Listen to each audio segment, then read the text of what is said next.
Welcome everybody. It is Papa Dank, and I don't know what happened to my camera. Holy cow, my camera was working just fine. Give me a few seconds while I fix this thing. I don't know what happened. It was working fine just a second ago. I think I broke it. I'm so excited to be on, and well, I guess I'll try to fix it during the broadcast. Ladies and gentlemen, may I bring to you Laura Loveless? Hi, Laura. Hi. I'm sorry, we were just on, and I don't know what just happened. Technical difficulties, I suppose. I'm not sure. I guess. Wait, I think I figured it out. Oh, There it goes. Because my green screen went out. Oh no! I better fix that real quick. I am not using a green screen. Oh man, it's been quite the week for me. I mean, my son was in the hospital starting Friday, and he just got out last night. So I didn't even know if I was gonna be able to do a broadcast tonight. So I'm excited to be here. My son's on the mend, so that's where I am. Well, I hope he's doing better. Thank you. I basically lived in the hospital since Friday. Oh my God. It's been a month. That was the second time this month. Oh dear. Yeah, it's just crazy, but he's okay now, you know. But anyway, all right, let's start off with how did you fall in love with professional wrestling? Oh God. I had been watching it as a child, like many of us do. And it was, I was a little kid during the Attitude Era. So we had. That's the best era. It is. But, so let's just say back in the day, we lower on the economic scale, we had what was called a black box pay-per-views. If yes, that's analog tech for any of the younger generation. So we would never miss a pay-per-view, and I remember seeing Mick Foley go through the cage when I was little. And that happened here in Pittsburgh at the Civic Arena when that still existed. Oh, wow. Yeah. So that was him and The Undertaker going through the cage. And watching that as a child, you're just like, oh, my God. Like, and that's when it hits you like, oh, no, this is real. This is actually really real. This is real. So just being a little bit tomboyish when I was growing up, watching that era. I kind of fell out of love with it when I hit like high school, college age, because I just had so much other stuff to focus on, but I got back into it after college. So I just, I've always been a lifelong fan, essentially. Got you. How's it going, Herb? Herb is a promoter in the Midwest. Oh, hello. He's been in the business 50 years. Oh, my goodness. Yeah, there's a big Fan Fest show coming up with a whole bunch of legends that he's promoting. So good to have you on, Phil. All right, so who was your favorite between The Undertaker and Mankind? Oh, God. Did you just have a favorite, or were you just like amazed by this type of, wrestling match going on? I always really, I don't know what it was, but me as a little kid, I identified so much more with Mankind. He was always misunderstood. He was misunderstood. He really was. And, any gimmick you gave him or he came up with, like, he always did 110%, and he made it believable. Like, even Dude Love, I would probably talk to that guy at a Grateful Dead concert if I was a fan. Like, that guy exists. Yeah, well, that Dude Love exists somewhere in reality. We've met that man before somewhere at a concert. But no, Dude Love was great too. But yeah, Mick Foley, just everything that he did, you believed it. And I think that's, especially for a kid, that's what kind of captures that kind of magic for you. Undertaker was different. He was like scary, but he was always like the final boss. So he's kind of harder to relate to. But yeah. Definitely. Yeah. Definitely. All right. So now you're in your teens, right? At that point, after you watched as a little girl? And when you decided to start wrestling? I was in my 20s. Oh, you were in 20. Okay. So you're like, all right, this is what I would not be able to handle that as a teenager. Good God. There's a lot of like teenagers doing it now. Yeah. And I have mixed feelings about it, only for the fact that it's very different what we do, say, to like sports in high school. Hmm. There's a lot more protection, I think, for teenagers in high school because it's a lot more regulated and there's certain regulations you have to follow for, head trauma and stuff like that. Right. I Yeah. do get a little concerned if a person, I'm like, I'm never going to say no. Like, start training now if you really have a love for it, obviously. But Right. I would just, I don't know, put the training wheels on maybe until they hit like 17, 18, and then maybe start upping up the levels. But that's just me. But I mean, I like a lot of the new talent that's coming out. I just want to make sure that they're safe, That I they're guess, safe. No, essentially. 100%, 100%. All right. So what made you decide, hey, I'm gonna go do this? At the time I was dating a person who had the entire library of the remember when WWE used to actually sell the DVD sets? Yes. And we got I own some of them. yeah, and then the network came out, which that was revolutionary. I was like crazy. That's my favorite iteration of WWE because they had the entire library and it Right. was so easy to access, and it's good for me for tape. But Yeah. so you have I miss it.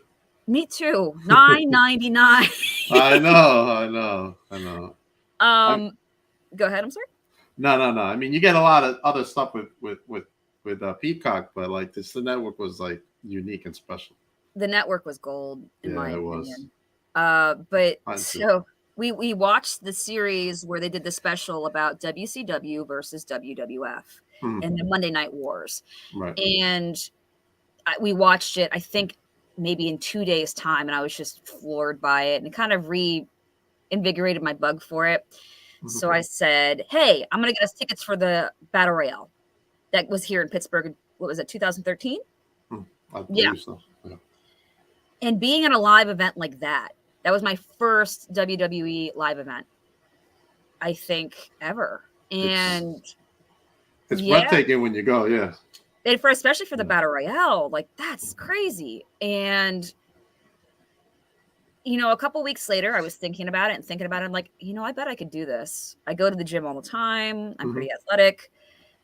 I'm in a band, so I'm very used to at that point. I wasn't a band, but I was like, I've been a musical performer my entire life. I might not have the level athleticism yet, but I definitely know I have the performance chops. Right. Maybe I'll check out some schools and see what's going on. Okay. So there's 2 schools in my area at that point in time. There, IWC, which is here in Pittsburgh, and then there's also at that point in time there was a place called PWX. It no longer exists. I tried out for both. IWC at that point in time, they did classes in like an actual class fashion where you have one like every quarter or every semester. So Right. half the year. So they weren't going to take anybody with it in between that period. Well, I wanted to start training now. Right. So then I tried out at PWX and they're like, yeah, you passed the little physical thing that we had you do. And, you did your laps and your push-ups and your whatever the hell else, a physical fitness test. Right. And they're like, okay, we'll start you. And I'm like, for real? All right, cool. That was a lot easier than I thought. Right. Like, all right, awesome. Oh, and it only cost how much money? Okay, sure.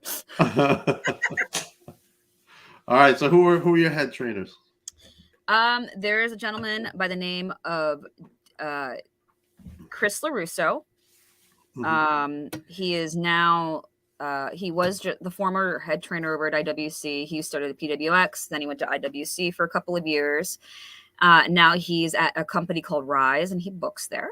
And the other gentleman, Brandon Kay, and he also runs the school out of Rise, RYSE. Gotcha. All right. So now, how long did it take for you? I know you guys still continue to train, but your core training when you were ready for your first match, how long did that take you? About a year and a half. I think we could have done it earlier, but the problem was at that point in time, there wasn't other more veteran senior talent for us females to work. Okay. So that was a big challenge back then, because a lot of promoters, especially at that point, were not comfortable with having a match between a man and a female. Intergender, right? They weren't down for it, especially in the area that they were running. It would not have flown well. Right. Yeah, definitely. All right. So then you had your first match. Who was your opponent, and what were some of the emotions you went through during that first match? She was actually the girl who was in the only other girl in my training class. Her name was Honey Badger. Yeah. So I was heel, she was baby. And that's kind of that's a really big challenge. In my opinion, you should never come out of wrestling training being a heel. You start them off as a baby. Once they get a little more into their groove, yeah. And if they feel comfortable, sure, let them try to experiment at the heel. But being a heel is tough coming out the gate because you control everything. What do you prefer? You know, I'm heel all the goddamn time. Can I swear? I should have asked you that. You can, yeah. Okay, great, because I'm gonna swear a lot. Awesome. When I get to be a baby face, you gotta be nice and everything. Best thing. I love being a baby face because people I just come out there with energy, a lot of energy, and people like me. I'm like, oh, this is what this feels like. I love it. Right. I never want to be heel ever again. Just let the opponent move my body. I don't care. Whatever. I'll sell. It's all you, girl. Go for it. Or boy, whatever. I don't care. What are some of the things you did as a heel that stand out for you? As far as interactions with either your opponent or even the crowd. Oh, you have to be a quick thinker. You have to have wit. Because if you're a new heel, it's bad heat.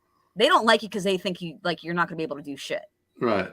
So I remember it was my first match. I went out there and they gave me a really good angle though, where I was the camera girl originally and I would record all the matches. And I ended up screwing up an entire match for this one, baby face that they absolutely adored.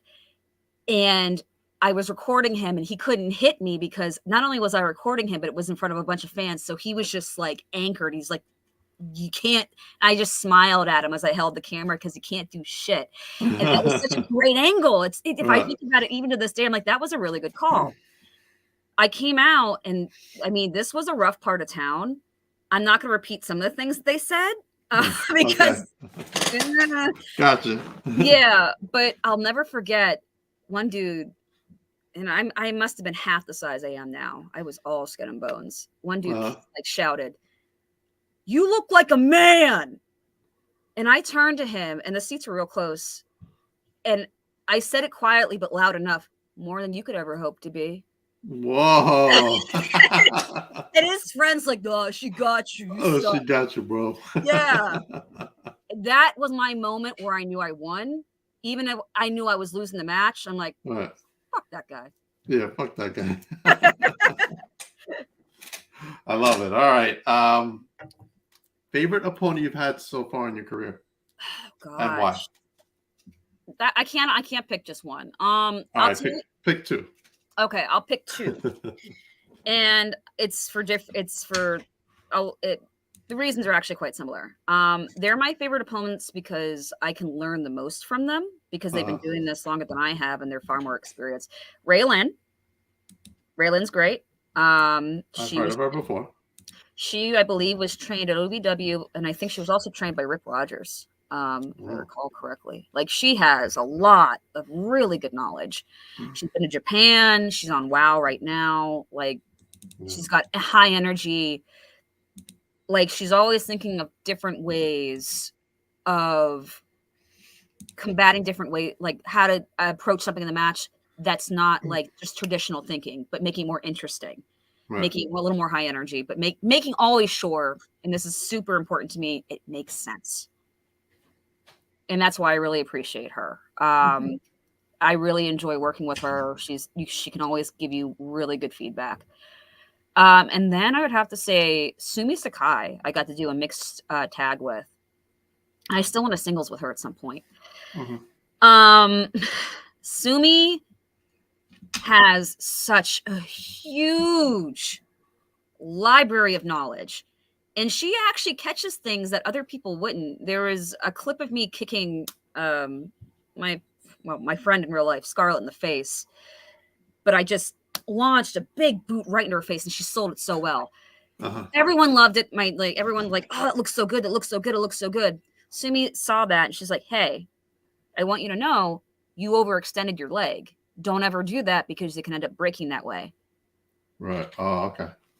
And you That's know good. what? That's great advice. That is great advice because everybody Yeah. else was telling me how good it looked. And I was like, cool, I feel real good. And then like Sumi's like, nah, you dummy, you're gonna break your leg. And I'm like, oh, that's a really good point.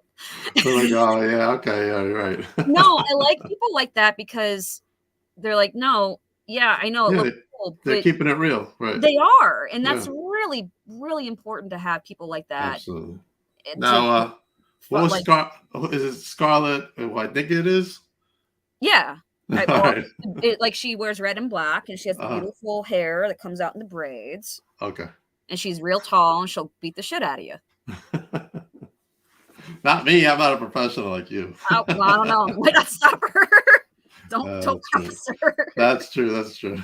All right. Now we're going to go on the flip side. What opponent would you like to wrestle? You can pick two if you want, and why? You know what? That you haven't.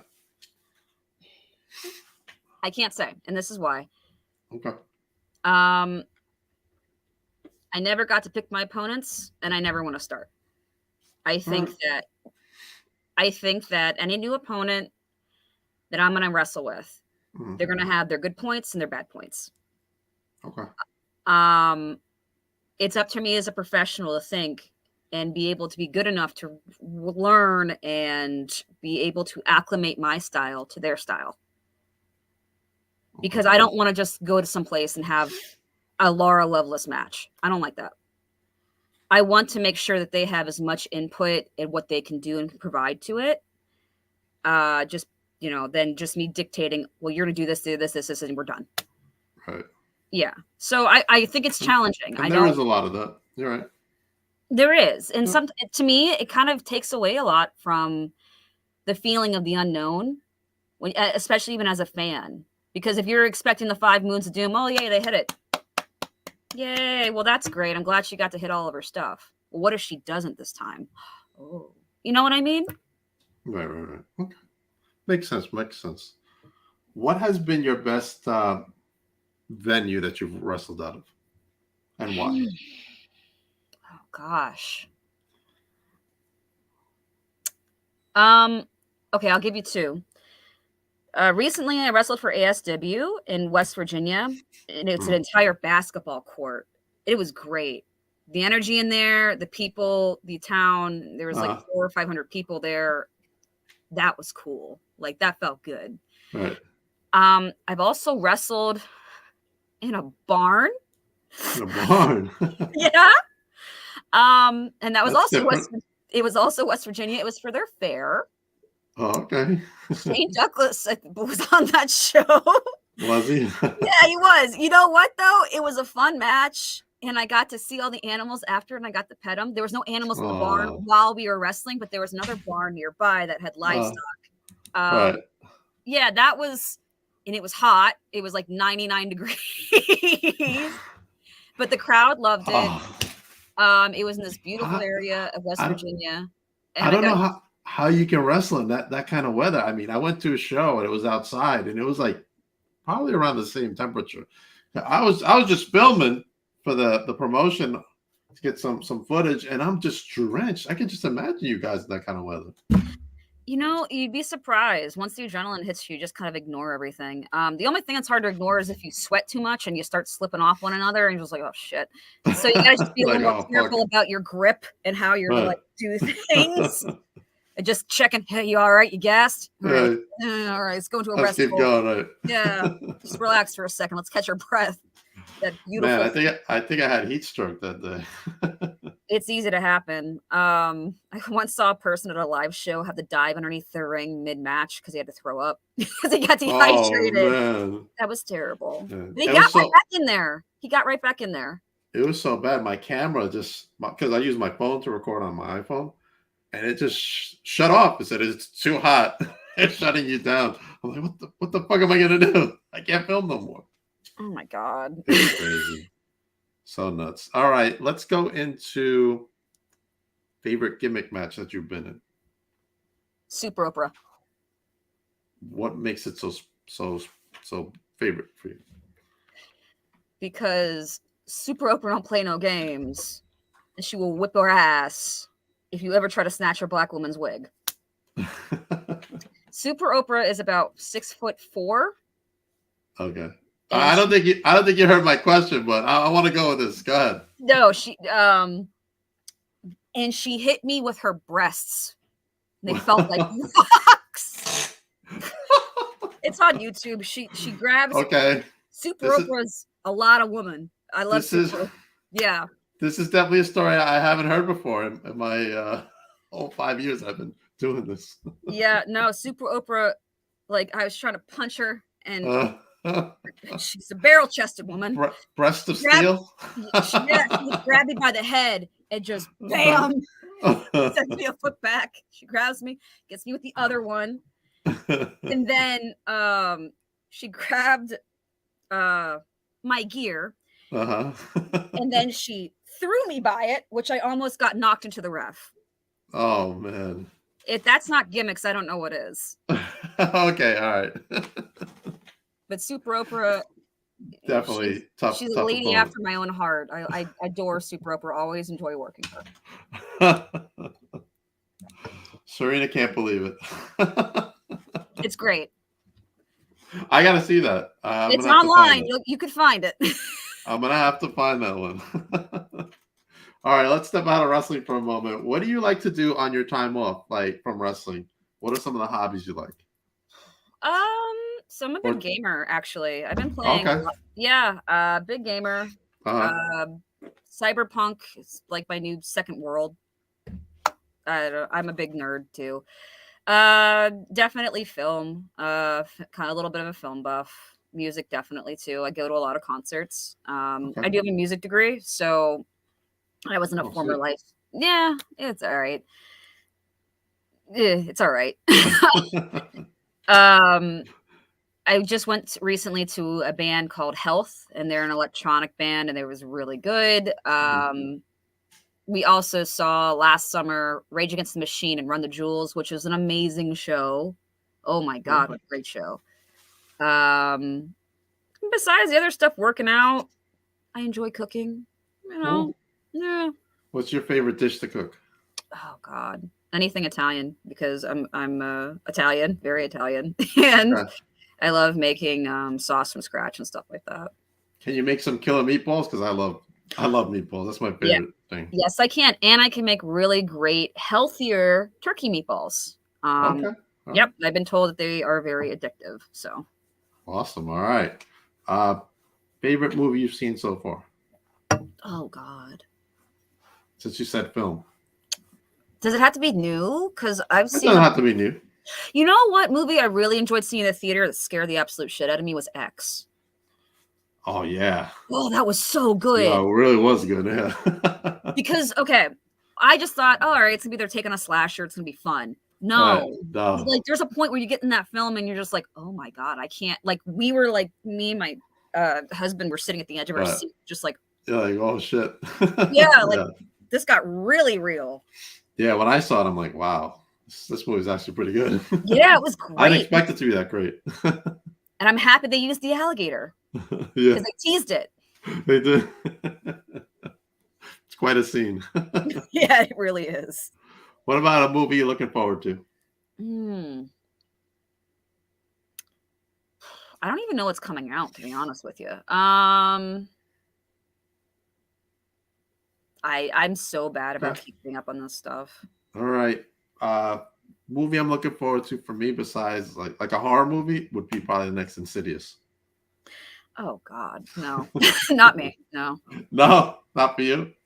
I fell asleep during like the first two, and I'm like, this is dumb. I couldn't. Really? I'm sorry. No. You know what though? I like the found footage films. Like, we watch a lot of Joe Briggs because we have Shudder. Mm-hmm. I love watching his show, and I also like VHS series. Okay. Yeah, that's a really good series. Well, not the viral one, but the other ones are great. All right. Okay. All right, let's go back into wrestling. Let's take it with favorite. You know what a rib is, right? Oh God. Some people don't know. They're like, what's that? But favorite rib story that was played on you, or one you played on someone, or both.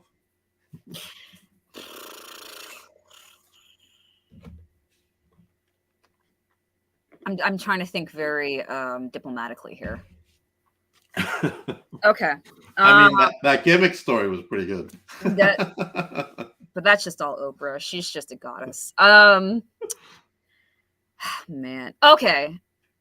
So the place I was originally trained had this rule set called Mayhem Rules, which if an official called this specific thing, it meant that you could basically do anything. There was no disqualification. Right. I'm fresh, like I'm at the tail end of my training, and they're bringing me on the road now to do managing stuff because it's really important. If you are going to be a heel, you damn well be a manager first to at least get a better acclimation about how to build a match and what's going on. Okay. And I go on the road, and they gave me very direct things. You have to distract the ref when I'm in the ring and I'm choking him or whatever. And I'm like, oh yeah, got it. You got it, dude. And we went to this place that was an NWA affiliate at the time, and they're very strict about rules. The traditional NWA very much was if you were an affiliation with them. Right. So they give me this spot, and I'm so excited because this is my first manager spot. I'm like, oh yeah, all right. And then it came up, and I've been doing really good throughout the entire match, getting the crowd to hate me and like creating the rhythm and everything. And I'm like, oh, this is really working out. We're doing fantastic.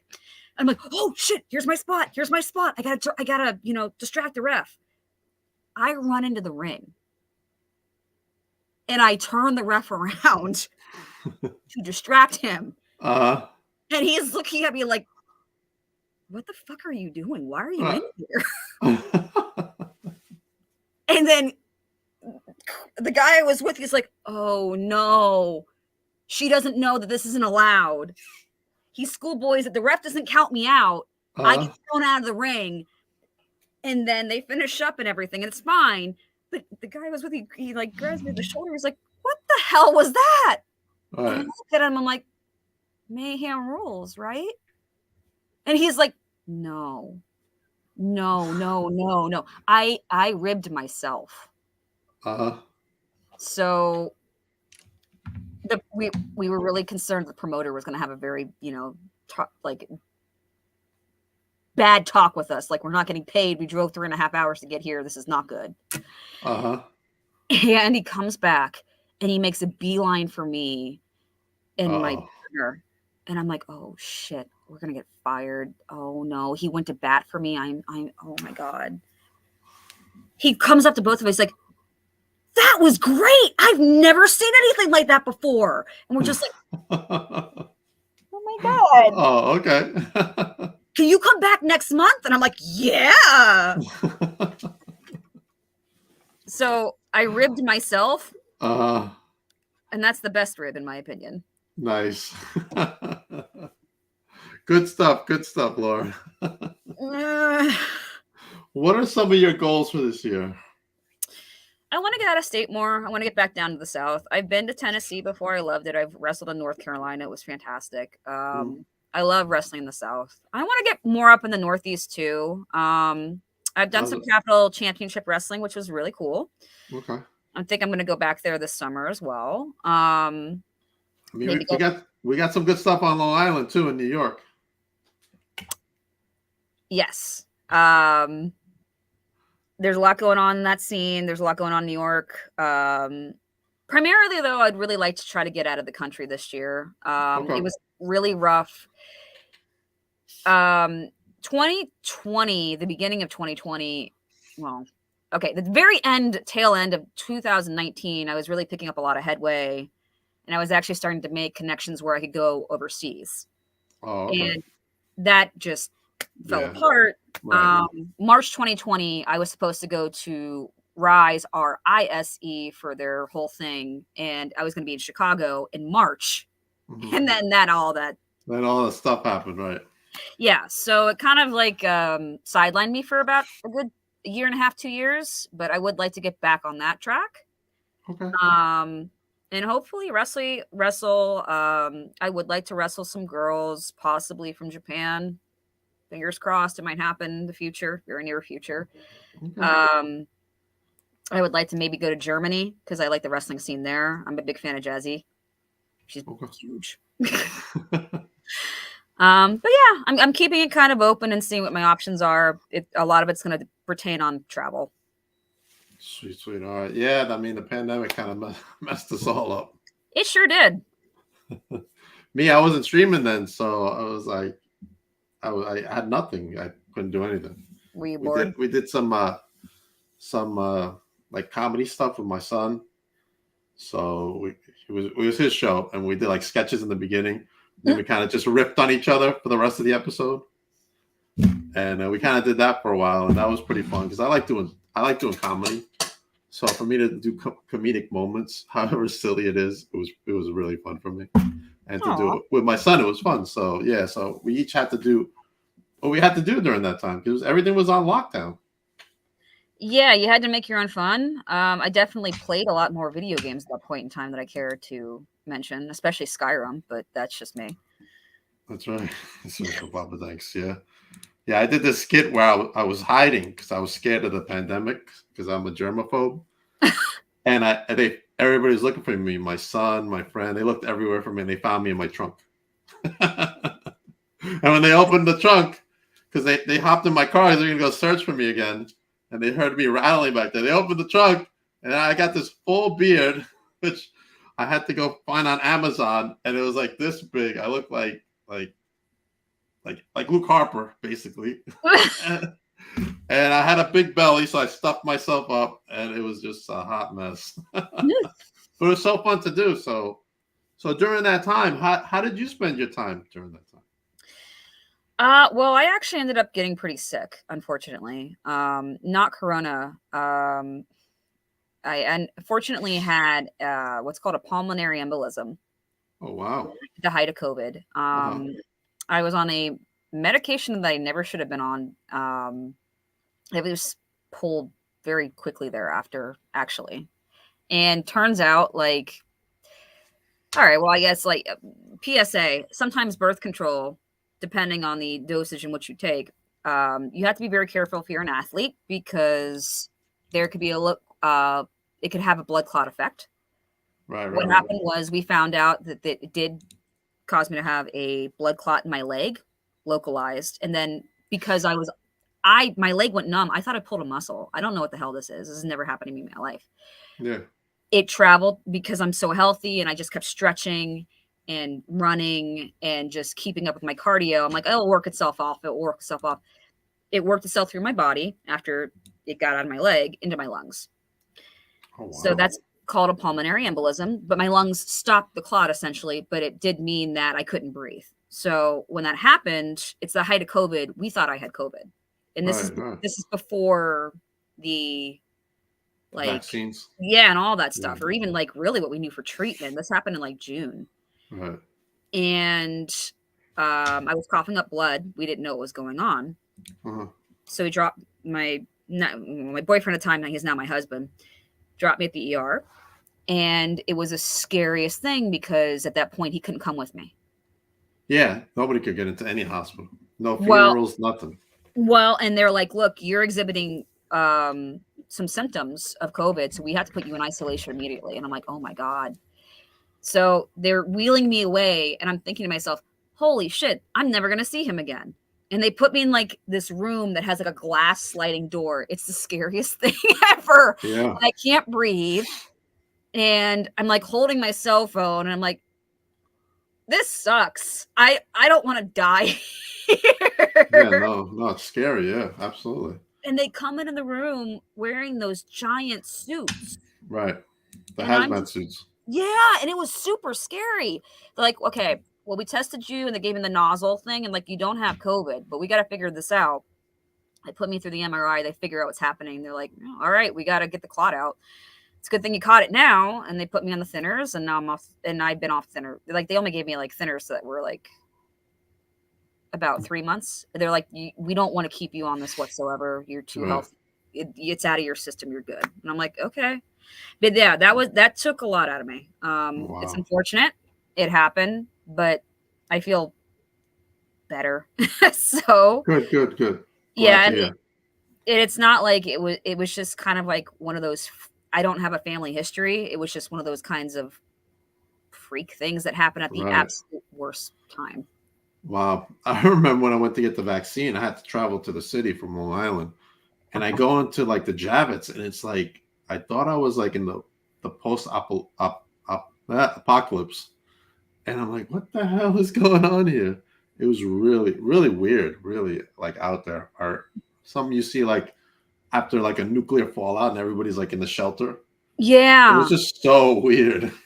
So It wa weird. it was very odd. I'm very lucky I had somebody in my life that, helped me keep calm during that situation. Yeah, no doubt. Yeah. Because there was points and times, because there was a lot happening there, and a lot of unrest, a lot of anger, a lot of people Yeah, out of definitely. work. Yeah. Yeah, a Yeah. lot of stuff going on. All right. Let's go into some positive. What do you got going on next? Upcoming So, appearances. And where can um, everybody follow you? boy. Wait, let me pull this up because I gotta Pull out the list. right. I'm gonna be at Rise Oh, in, okay. I believe, June and definitely July. Okay. Do you Um, no opponents yet? they won't, They won't tell you. Yeah. not yet, because I don't get to pick them. Uh, Right.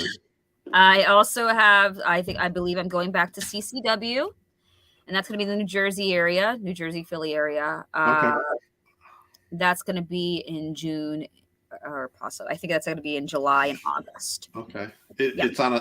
I'm gonna guess because I know someone who does CCW all the time. It's on a Sunday, right? Yes, and that's so. You know what? I love that though, but because that Right. means I could put a show on Saturday and do the rounds. Yeah. That absolutely. Yeah.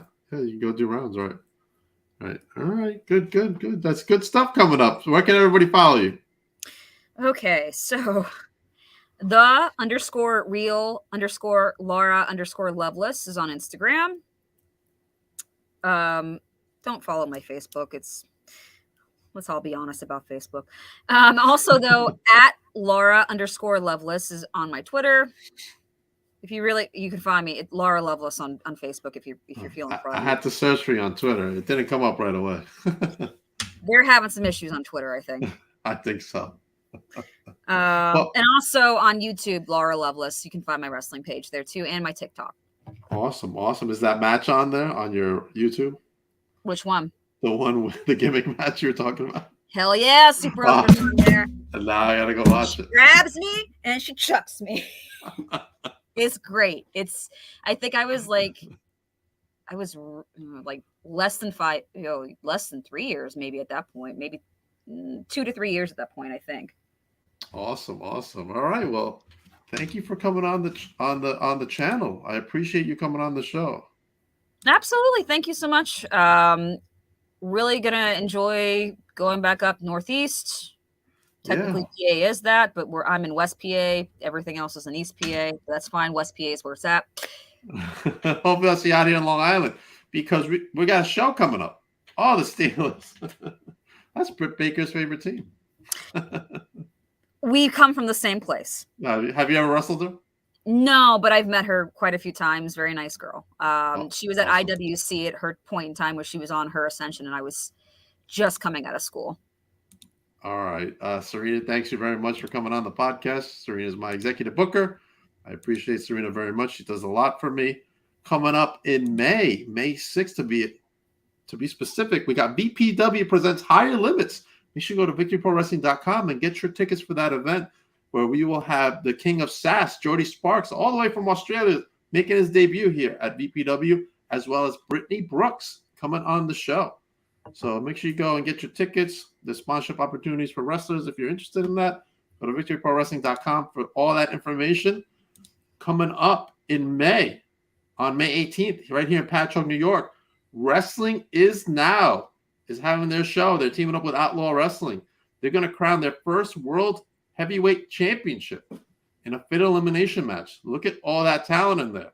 Some of the names there: Joey Conway, PJ Savage, Dickie Rods, Harry Hamlet, the one and only Brando Lee, Chris Cage, Face, Papa Don. They're all going to be there in that match to crown the first championship So you're not going to want to miss that if you're out here from Long Island. Oh, I can't wait to meet Jordy. His comments coming all over the place. Coming up next for me is Malik Delvante. He's coming up next.